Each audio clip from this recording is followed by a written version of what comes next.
The amber warning light blinked steadily in the depths of the Intelligence Division's archives. Marking another unread report about the third planet from Sol, Ambassador Krell pressed his four-fingered hand against the cool metal surface of his desk and wondered.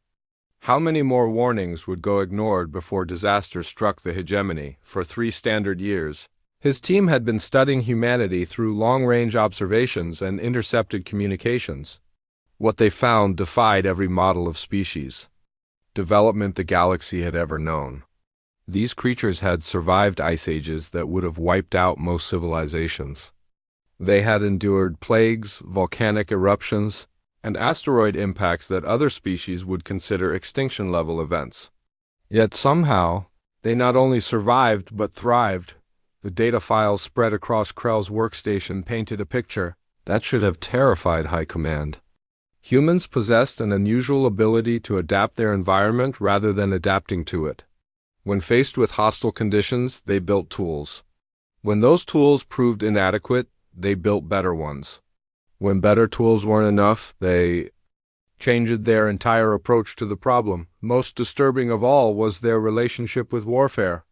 Other species fought when resources became scarce or when territorial disputes arose. Humans seemed to fight for reasons that made no logical sense. They fought over ideas. They fought over symbols. They fought over principles that had no material value whatsoever. Even more troubling, they appeared to enjoy it.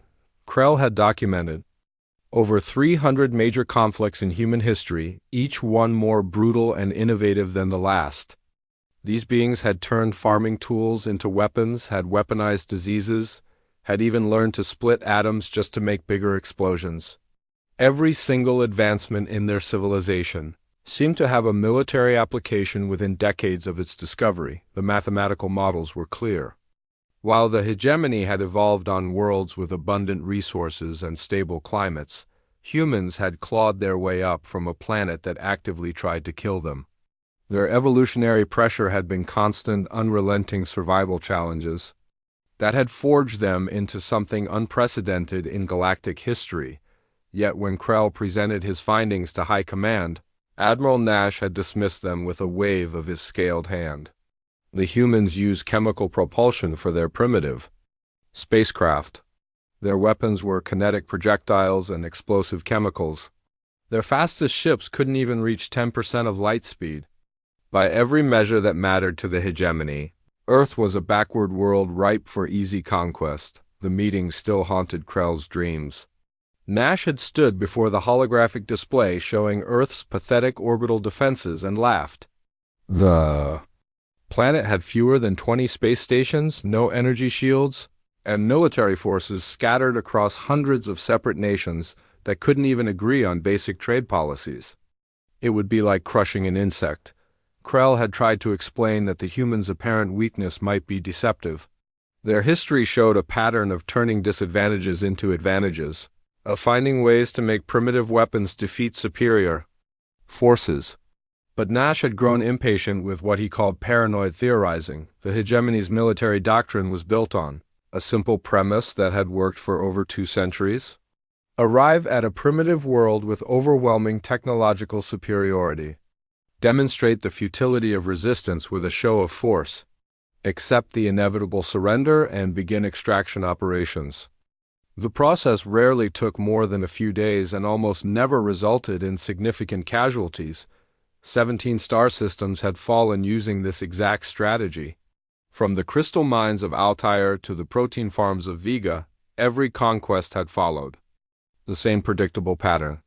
Native species took one look at plasma cannons and energy shields and chose survival over pointless heroics, even the most warlike species they'd encountered. The reptilian Drachneri had surrendered after watching a single demonstration of orbital bombardment. When faced with weapons that could turn mountains into glass, rational beings chose to live under hegemony, rule rather than die for abstract concepts like freedom. But humans weren't rational, and that was what terrified Krell, his analysis of. Their entertainment media showed an obsession with stories about underdogs defeating superior foes. Their literature celebrated individuals who chose death before dishonor. Their historical heroes were often figures who had led hopeless causes against impossible odds. The psychological profiles were even more disturbing.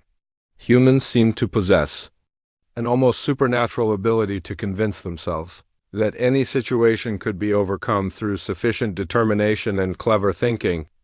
They called it optimism, but Krell recognized it as a form of controlled insanity that allowed them to function in scenarios that would break other species. He had found records of human soldiers continuing to fight with severed limbs. He had discovered accounts of civilians jury-rigging weapons from household items to resist occupying forces. Most unsettling of all, he had learned about something humans called guerrilla warfare, a form of combat that turned conventional military advantages into liabilities. The final report Krell submitted before the invasion fleet departed contained a single recommendation: avoid Earth entirely. Find other worlds to conquer. Leave the humans alone until the hegemony. Develop better methods for dealing with species that refuse to behave rationally. Nash had filed the report in the archives without reading it. The invasion fleet was already assembled. The crews were eager for another easy victory, and the hegemony's expansion schedule called for the conquest of 3 new systems before the year ended. Earth was just another primitive world that would fall in a matter of hours. As the massive ships entered hyperspace toward the Sol system, Krell remained at his desk, staring at intelligence reports that no one would read until it was too late. The amber warning light continued blinking in the darkness, marking humanity's file as an active threat that the hegemony had chosen to ignore. In the depths of space, the invasion fleet traveled toward a world whose inhabitants had spent their entire history learning how to turn disasters into victories. The trap was already set, even though the humans didn't yet know they would need it. The emergency klaxon echoed through the underground command bunker as General Brooks studied the tactical displays showing alien ships dropping out of hyperspace above Earth. 3 months of preparation had led to this moment, and everything depended on the next few hours going exactly according to plan. On the surface, carefully staged chaos erupted across every major city. Military units that had spent weeks practicing coordinated retreats now executed those maneuvers with convincing panic. Equipment that looked abandoned but was actually positioned for maximum strategic advantage littered highways and airfields. Every action was designed to reinforce the aliens' expectations of a primitive world in disarray. The hegemony fleet had arrived exactly as Brooks had hoped they would. The aliens were following their standard doctrine, taking positions in high orbit while scanning the planet for defensive capabilities. Their sensors would find exactly what the humans wanted them to find: scattered resistance, obsolete weapons, and a population that appeared to be on the verge of collapse. Brooks activated his communication array and began broadcasting on all frequencies. His carefully rehearsed speech struck exactly the right note of desperate authority, trying to maintain control of an impossible situation. He spoke of humanity's desire for peace, of their recognition that resistance was futile, of their willingness to negotiate terms that would spare both sides unnecessary bloodshed. The alien response came within hours. Admiral Nash himself appeared on the communication screen, his reptilian features showing barely concealed contempt for the primitive being before him. The terms were simple: complete surrender within 48 hours, followed by the establishment of hegemony rule over all human territories. Brooks accepted the terms with what appeared to be reluctant gratitude. He praised Nash's wisdom and mercy, spoke of humanity's eagerness to join the galactic community, and assured the Admiral that human forces would stand down immediately. Every word was calculated to reinforce the aliens' belief that they were dealing with a defeated enemy grateful for lenient treatment. What Nash couldn't see were the 1,000 subtle movements taking place beneath Earth's surface. In abandoned subway tunnels, engineering teams put the finishing touches on weapon systems that had been disguised as maintenance equipment. In supposedly evacuated buildings, sniper teams settled into positions they had been preparing for months. The human military had spent decades studying every asymmetric conflict in their history. They had analyzed how Vietnamese farmers had defeated American technology, How Afghan fighters had outlasted Soviet armor, how urban guerrillas had frustrated conventional armies throughout history. Every lesson had been absorbed and adapted for fighting an enemy with technology. Centuries ahead of their own, underground facilities that registered on alien sensors as mining operations were actually weapons manufacturing centers operating at full capacity. The chemicals being produced there weren't for industrial use but for explosives specifically designed to defeat energy shields and disrupt alien electronics. Human scientists had worked around the clock to develop countermeasures for weapons they had never seen but could predict based on physical principles. Most importantly, the entire civilian population was playing their assigned role in the deception. Families evacuated from major cities with apparent panic were actually moving to predetermined, safe zones that would keep them out of the combat areas. The chaos looked random to alien observers, but every movement had been choreographed to clear the battlefield while maintaining the appearance of a world in panic. The abandoned military equipment that littered the landscape told the story the aliens expected to hear. Chemical propulsion rockets sat on launch pads, their fuel tanks empty and guidance systems powered down. Kinetic weapons lay scattered around defensive positions, their ammunition magazines conspicuously depleted. Everything suggested a primitive force that had expended its limited resources in a futile gesture of defiance. Hidden beneath this facade of defeat, the real human military was moving into position. Special forces teams equipped with weapons the aliens had never encountered were infiltrating the landing zones the hegemony would inevitably choose. Electronic warfare specialists were preparing to turn the aliens' own communication systems against them. The psychological operation was working perfectly. Nash's forces were deploying according to their standard occupation protocol, spreading their troops thin across multiple strategic targets. They were planning to hold major cities with minimal forces while their fleet maintained orbital supremacy. It was the same strategy that had worked on 17 other worlds, but those worlds hadn't spent their entire evolutionary history learning how to kill things bigger and stronger than themselves. Those worlds hadn't developed military traditions based on turning impossible odds into victory through superior tactics and pure stubborn refusal to quit. Brooks watched the alien deployment patterns and smiled grimly. The hegemony was about to learn that there was a significant difference between conquering a world and holding it.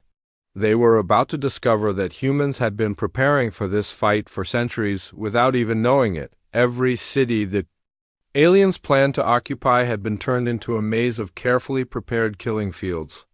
Every building they would use for command posts had been rigged with surprises that would activate the moment human forces decided the trap was ready to spring. The final phase of the deception began as human representatives met with hegemony occupation commanders to discuss transition protocols.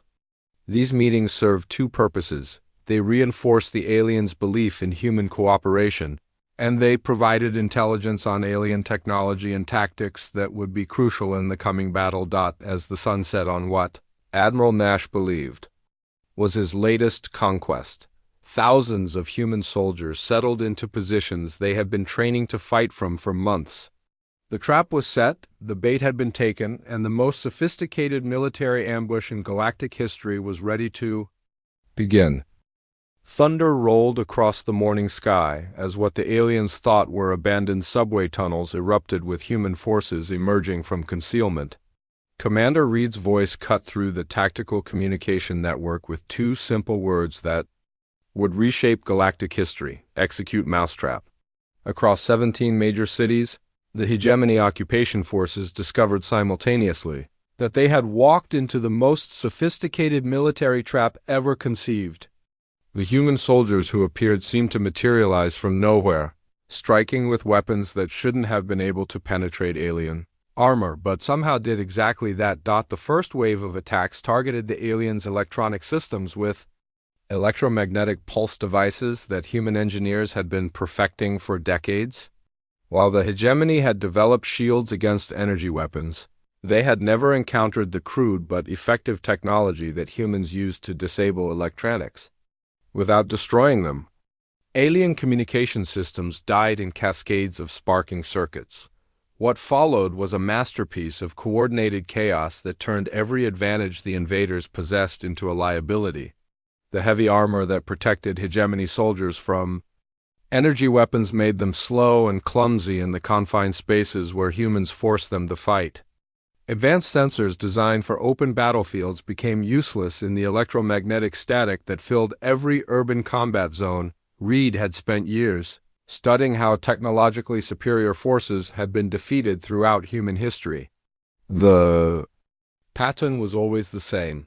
Advanced armies expected to fight on their own terms, using their strengths against enemy weaknesses. But humans specialized in changing the terms of engagement until superior technology became irrelevant. The subway tunnels that aliens had dismissed as primitive. Transportation became attack corridors that allowed human forces to appear anywhere in the city within minutes. The sewers and utility tunnels that looked like simple infrastructure were actually a three-dimensional battlefield that humans understood intimately and aliens couldn't navigate effectively. Every building the hegemony had chosen for command posts revealed itself as a carefully prepared trap. Explosive charges that had been placed months earlier during supposed construction projects detonated with precision timing.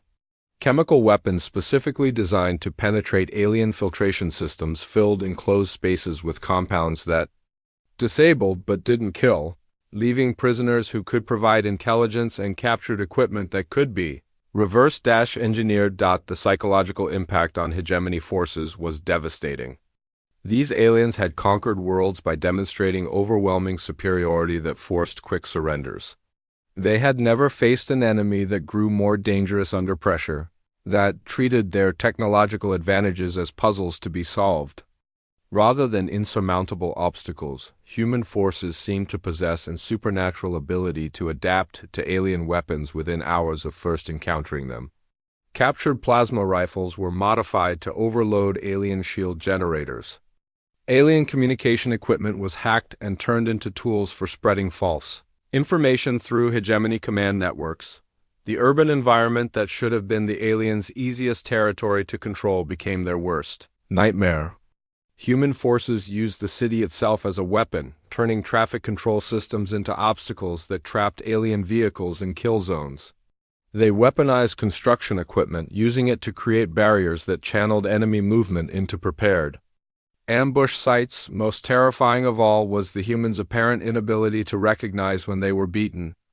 Alien tactical doctrine assumed that forces would surrender when casualties reached certain percentages or when their position became untenable. But human units continued fighting even when surrounded, even when outnumbered, even when their situation appeared hopeless. The hegemony's advanced medical technology allowed their wounded to recover quickly from most injuries. But humans had developed weapons specifically designed to cause damage that alien medicine couldn't easily repair. Chemical agents that interfered with alien healing processes meant that every casualty remained a casualty. Within 72 hours of the first attack, what should have been a simple occupation had turned into a grinding urban warfare nightmare that the invaders had never trained for and didn't understand. Their superior firepower was useless when they couldn't identify targets. Until after attacks had already begun, the aliens found themselves fighting an enemy that seemed to know their every move before they made it. Human intelligence networks had infiltrated alien communication systems so thoroughly that hegemony commanders often received false orders that led their troops directly into ambush. Admiral Nash watched from orbit as his ground forces were systematically destroyed by primitive beings using weapons that shouldn't have been effective against hegemony technology. Every tactical advantage his forces possessed had somehow been turned against them. Every strength had become a weakness in the hands of humans who refused to fight the kind of war the aliens understood. The breaking point came when human forces captured an entire hegemony garrison using nothing but modified construction equipment and chemical weapons improvised from household cleaning supplies. The aliens had been neutralized not by advanced technology but by human ingenuity, applied to whatever materials were readily available. Reports from the surface painted a picture that defied everything the hegemony thought they knew about warfare. Human soldiers were not only defeating superior alien technology, but were improving captured equipment faster than replacement supplies could be delivered from orbit. The realization struck Nash like a physical blow. His forces weren't just losing to primitive humans. They were being systematically hunted by predators who had turned an entire planet into the galaxy's most sophisticated trap. Every day the invasion continued. The humans became stronger while his own forces grew weaker. The primitive world he had expected to conquer in hours had become a death trap that was consuming the hegemony's most advanced military technology and turning it into weapons directed against its creators. The trap had sprung, and there was no escape. Smoke drifted through the ventilation systems of the hegemony command ship as Captain Torres crouched in the darkness, studying the thermal signatures of alien guards through his modified scanner. 3 months into what should have been a simple occupation, human forces had somehow infiltrated the flagship of the most powerful fleet in the galaxy. The transformation had been gradual but inexorable.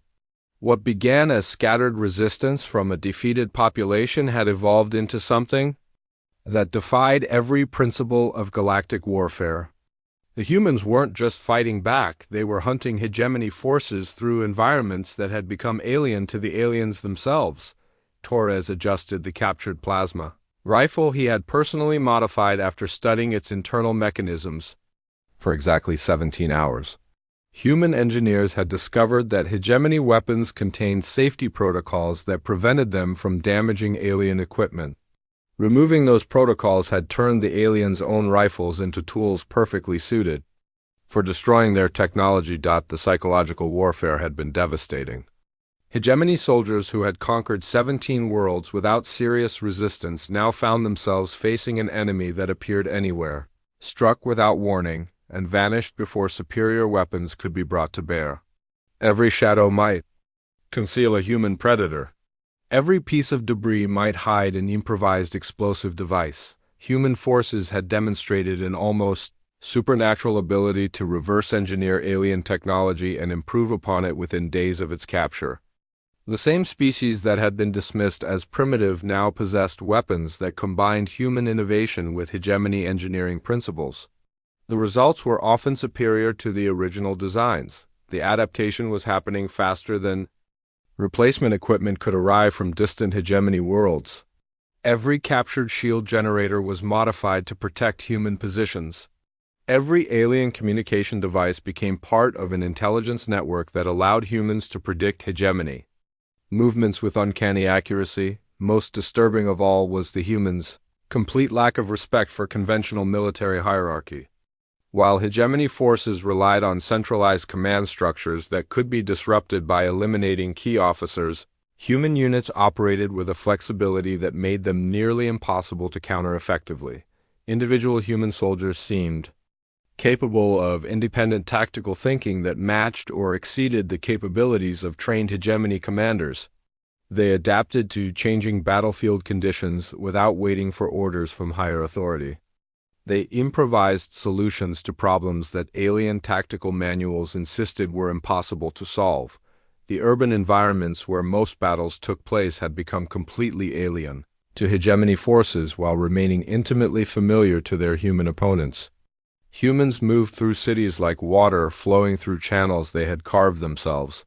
They knew every shortcut, every hiding place, every weakness in every building.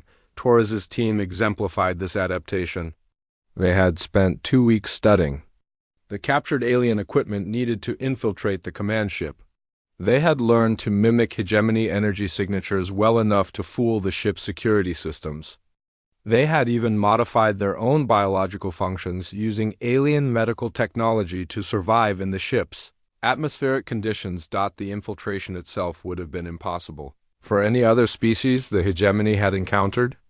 It required precise timing, flawless execution of completely improvised tactics, and the kind of coordinated teamwork that humans seem to develop naturally but other species needed years of training to achieve. Admiral Nash had retreated to his flagship, believing it was the one place where superior hegemony technology still provided absolute security. The energy shields, automated defenses, and sophisticated sensor arrays should have made the ship impregnable to primitive human attacks, but humans had learned to think like their technology instead of being limited by it. They understood that every defensive system was also a vulnerability if approached from an unexpected direction. They had found ways to turn the ship's own security measures into tools for gaining access to restricted areas. The attack began with surgical precision as Torres's team disabled key systems that would prevent the ship from calling for reinforcements. Human hackers had spent months learning to speak the electronic language of hegemony computers. They could now manipulate alien systems more effectively than their original programmers. What followed was a masterpiece of small unit tactics applied in an environment where such tactics should have been impossible. Human soldiers moved through the ship's corridors like ghosts, striking targets with modified alien weapons, before vanishing into ventilation systems that had never been designed to accommodate intruders. The ship's automated defenses were systematically turned against the crew as human engineers gained control of internal security systems. Blast doors became traps that isolated alien defenders.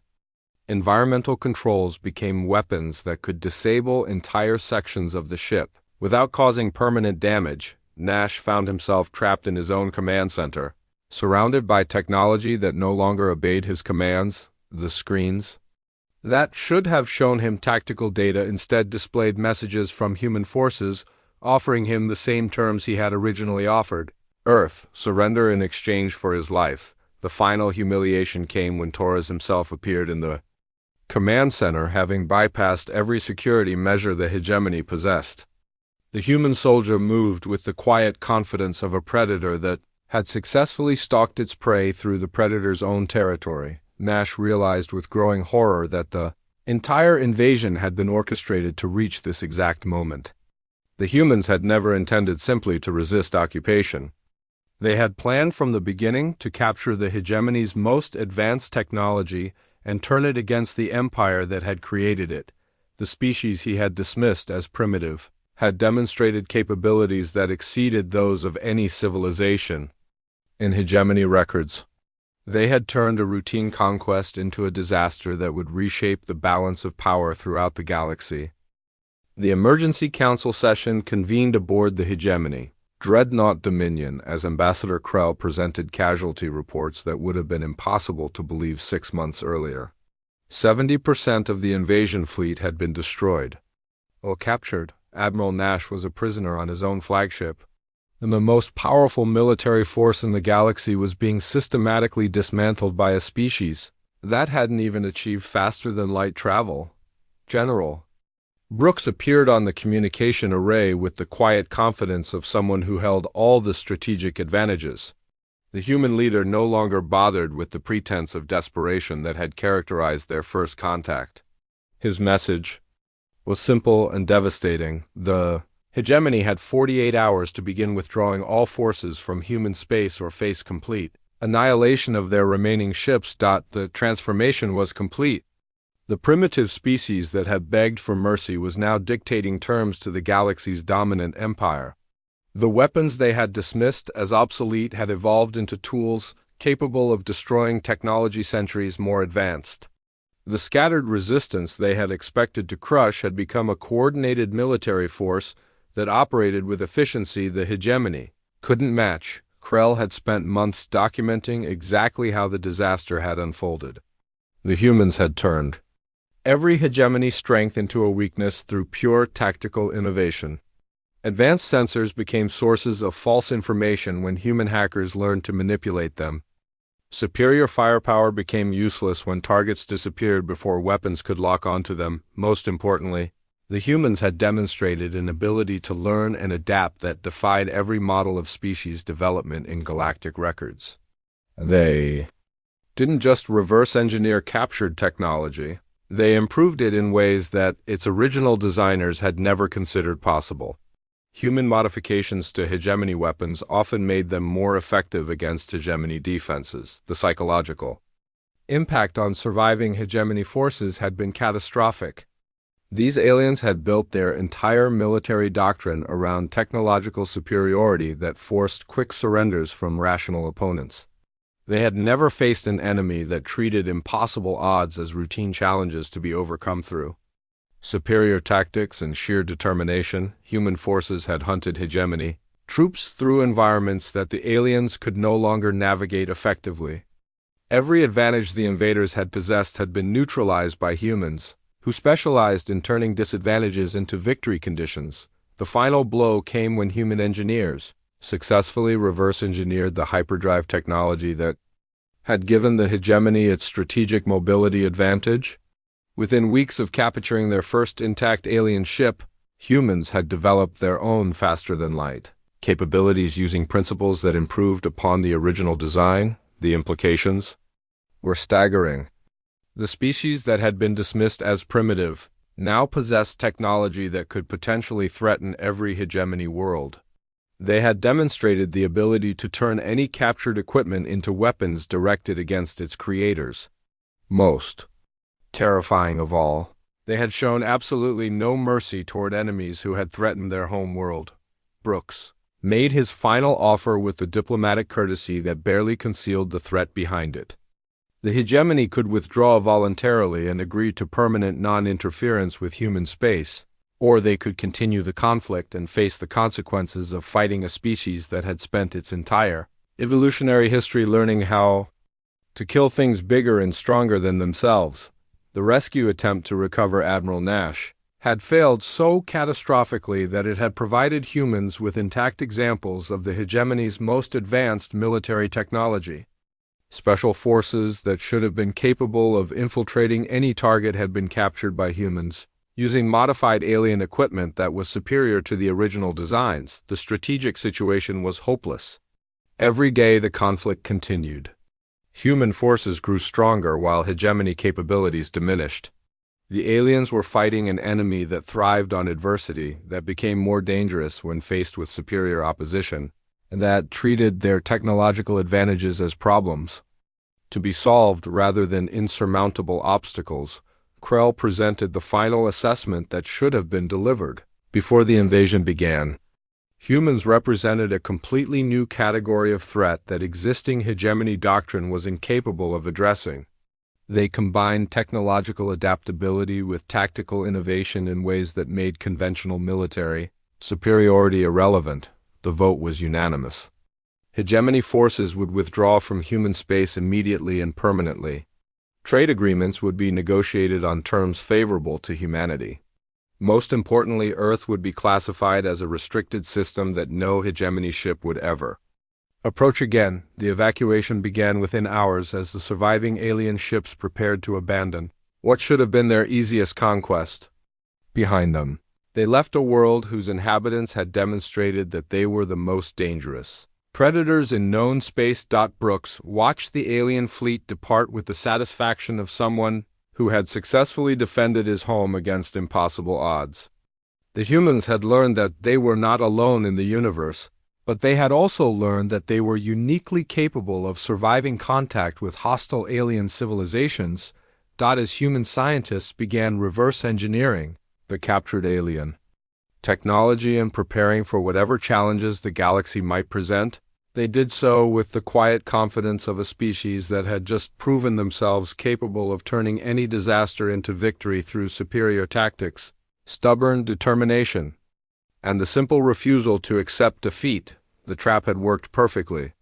The hegemony would spread word throughout the galaxy about the species that had turned their own weapons against them, ensuring that humanity would never again face the threat of underestimation by alien civilizations who mistook technological primitiveness for weakness.